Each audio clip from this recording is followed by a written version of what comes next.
Okay, so today, kinakailangan natin i-change yung ating profile, profile name sa ating account sa TESDA online program, no? So, una-una, kinakailangan natin mag-login, no? Ayan. So, login nyo lang po yung inyong account.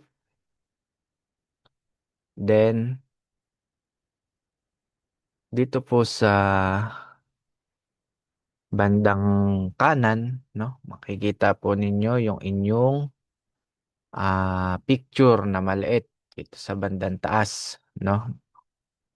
Ayan. So, click nyo lang yan. Then, click nyo lang yung preferences. Ayan.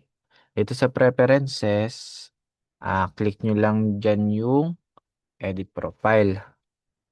Ayan. Sa edit profile, ayan. Kailangan yung first name ninyo naka-caps lock or naka-uppercase, no?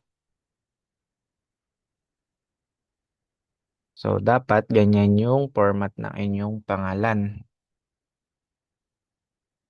So, kung kayo ay maglalagay ng picture, no?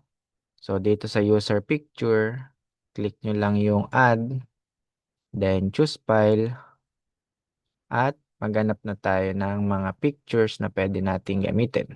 No? For example, ito. So, upload this file. So, click lang po natin to. Ayan.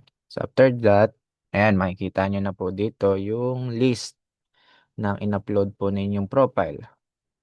And then, sa baba, no? Kung may edit kayo dyan na barangay, no? Pwede nyo po yan lagyan.